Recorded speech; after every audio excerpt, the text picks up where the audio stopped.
دوسرا common concept اس میں یہ ہے کہ جو تویز ہم قرآن پاک کا لکھا ہوا گلے میں پہن لیتے ہیں ٹریٹمنٹ کے لیے، 100% قرآن پاک لکھا ہے تو ہم واش روم بھی جاتے ہیں. صحیح. تو واش روم میں ادب کے لحاظ سے ہم قرآن پاک کو کبھی بھی نہیں لے کے جاتے. بالکل ٹھیک. اچھا، اس کا جواب یہ ملے گا کہ نہیں، ہم جب واش روم میں جاتے ہیں تو اس تویز کو اتار کے رکھ دیتے ہیں. اب اس بھائی سے یہ سوال ہے کہ آپ جب اتار دیتے ہیں واش روم میں تو زیادہ ضرورت ہے تویز کی، وہاں تو جنات ہوتے ہیں، تو وہاں جو رب ہماری حفاظت کر سکتے ہیں تو وہ باہر بھی کر سکتے ہیں. صحیح. تو اصل چیز یہی ہے کہ قرآن پاک پڑھا جائے، اذکار پڑھے جائیں اور اللہ پر توکل کیا جائے. ٹھیک. یہ تویز پر توکل نہیں کرنا. پورا قرآن پاک میں گلے میں پہن لیتا ہوں، چھوٹے چھوٹے مل جاتے ہیں وہ سائز میں، USB میں آ جاتا ہے، USB میں بھی آ جاتا ہے تو وہ میں گلے میں پہن لوں، لیکن میں عمل نہیں کروں، نماز نہیں میں پڑھتا، شرک میں کر رہا ہوں، اللہ سے دور میں ہوں. پورا قرآن میرے گلے میں ہے، بخاری شریف کی بھی چھوٹے سائز میں USB میں گلے میں، تو کوئی فائدہ نہیں ہے جب تک ہم عمل نہیں کریں گے، جب تک ہمارا عقیدہ اسٹرانگ نہیں ہے. کلمہ ہم پڑھ لیں لیکن کلمے کے اندر جو میسج ہے اس پہ غور نہیں کریں تو کوئی فائدہ نہیں. تو یہ جو چیزیں ملتی ہیں ان کو زائل کیسے کیا جائے؟ اصل جو جادو کا کانسیپٹ ہے جو مجھے سمجھ لگا ہے، آپ کے گھر پہ پانی کے چھینٹے گرے، خون کے چھینٹے گر گئے، آپ کے کپڑوں پہ کٹ لگ گئے، اس طرح کی مختلف حرکتیں ہو جاتی ہیں. گھر کے اندر گندگی کے چھینٹے گر گئے، بندہ کہتا ہے یار اندر تو نہیں آ سکتے تھے، ہمارے بیٹھے بیٹھے انڈے گر جائیں سامنے، تو ابھی تک جادو نہیں ہوا. خون کے چھینٹے بھی گر گئے، پانی بھی گر گیا، آپ نے 100% دیکھا میرے کپڑے کٹ گئے، جادو نہیں ہوا ابھی تک. ٹھیک ہے. یہ ان کا ایک وہ اٹیک ہے، وہ انسان کو خوف زدہ کرنے کے بعد انسان میں انٹر ہوتے ہیں. اگر آپ کا عقیدہ اسٹرانگ ہے، اللہ پر پورا یقین ہے، آپ ان خون کے قطروں کو صاف کریں، کپڑے کٹ گئے ان کو پھینک دیں، کوئی مسئلہ نہیں. آپ جگہ پہ پھینک دیں، جلائیں، یعنی خوف زدہ نہیں ہو تو آپ پہ کسی قسم کا جادو اثر نہیں ہوگا. تو کوئی پرچی ملے اس پہ عجیب و غریب نام ہو تو اس میں آپ کے گھر سے تویز مل گئے، کوئی بھی چیز، یعنی اس میں ہے کہ خوف زدہ نہیں ہونا. صرف ایک ہی چیز ہے کہ بالکل پریشرائز نہیں ہونا. ٹھیک ہے. اچھا، ابھی ہمارے سامنے ویسے گلاس گرے، بندہ کمرے میں اکیلا بیٹھا ہے، گلاس گرا ہے سامنے، تو انسان کی فطرت ہے، انسان ڈر جاتا ہے. وہ اچانک ڈرنا ہو رہا ہے، عقیدہ تن اس سے ڈرنا نہیں چاہیے. زبردست. عقیدہ تن صرف اللہ کا ڈر دل میں جب ہوگا تو شیطان کی کوئی اوقات ہی نہیں ہے. تو میں یہی بات کروں گا کہ اگر شیطان اور جنوں میں اتنی طاقت ہے، سب سے پہلے سارے راکیوں کو اکٹھا کریں اور دریا کے سپرد کر دیں. ایسی ہے تو یہ اس کو جلا دینا چاہیے جو پرچہ پیپر ملا ہے یا کوئی ایسی چیز ملی ہے، یا دفن کر دیں یا بس پھینک دیں؟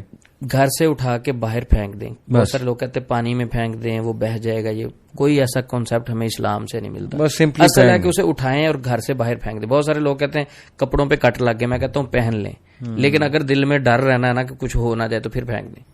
اذکار کریں اور بس پھینک دیں. اصل ہے کہ کسی کے گھر میں اگر کپڑے کٹ گئے ہیں، تویزیں اٹھائیں اور پھینک دیں. اذکار آپ کے صبح شام کے کنفرم ہونے چاہیے، آپ اذکار کرتے رہیں. اس کے علاوہ جو مرضی ہو جائے، آپ پہ شیطان حملہ آور نہیں ہو سکتا. بہترین ہو گیا. اور بس جاتے جاتے میں چاہوں گا کہ وہ اذکار، وہ روٹین کیا ہونی چاہیے کہ بندہ مینٹلی طور پہ بھی اسٹرانگ ہو اور ویسے بھی ان چیزوں سے، نیگیٹو افیکٹ سے بچ جائے. اس میں یہی ہے علی بھائی کہ اللہ کے ساتھ مضبوط تعلق، اور صبح و شام کے جو مسنون اذکار ہیں، ٹھیک ہے، وہ دارالسلام کا مکتبہ ہے یا انٹرنیٹ پہ بھی سرچ کریں، مل جاتے ہیں صبح و شام کے اذکار کے نام سے، وہ پڑھیں. اچھا، ایک بندہ کہتا ہے کہ میرے پاس اتنا ٹائم نہیں ہے یا میں پڑھ نہیں سکتا، تو سب سے پہلے تو ٹائم نکالنا چاہیے. دنیا تو آنے جانے والی چیز ہے، اصل چیز تو آخرت ہے جو نہ ختم ہونے والی ہے، یہ تو ختم ہی نہیں ہوگی.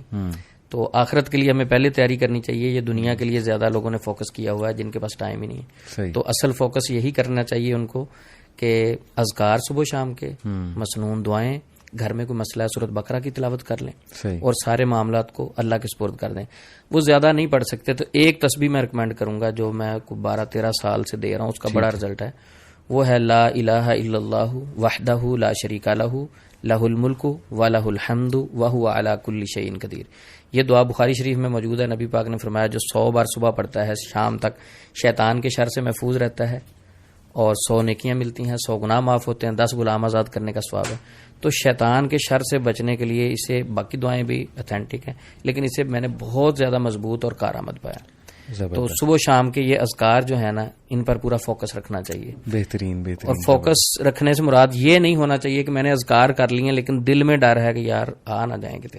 بیڈ پہ میں نے آیت الکرسی تو پڑھ لی، ساتھ میں دیکھ بھی رہا ہوں یار روشن دان سے نہ آ جائے، تو پھر آ جانا اس نے، پھر کوئی فائدہ نہیں اذکار کرنے کا، دعائیں پڑھنے کا. دعائیں اس صورت میں پڑھنی کہ آپ نے پورا اس پہ یقین کرنا ہے. تو معالجین کے حوالے سے میں یہ بات کروں گا کہ ہمیشہ یہ بات ذہن میں رکھیں کہ جس معالج کے پاس آپ جائیں، ٹریٹمنٹ کے بعد آپ خوف محسوس کریں.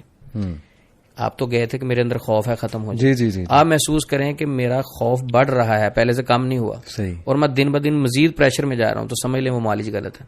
صحیح, وہ معالج ٹھیک ہے جس کے پاس جا کے علاج ہونا تو بعد کی بات ہے, آپ کا خوف کم ہو, وہ آپ کو ریلیکس کرے, پازیٹیو اللہ کے قریب کرے, اللہ کے قریب کرے, زبردست, ٹھیک ہے. جس کے پاس جا کے آپ کے خوف میں اضافہ ہو جائے تو وہاں آپ علاج نہیں کروائیں, کلوز کریں. اور سب سے بیسٹ یہ کسی راکی کے پاس جانا ضروری نہیں ہے. ہم نے یہ سمجھا کہ کوئی راکی ہوگا تو شاید وہی ٹریٹمنٹ کر سکتا ہے.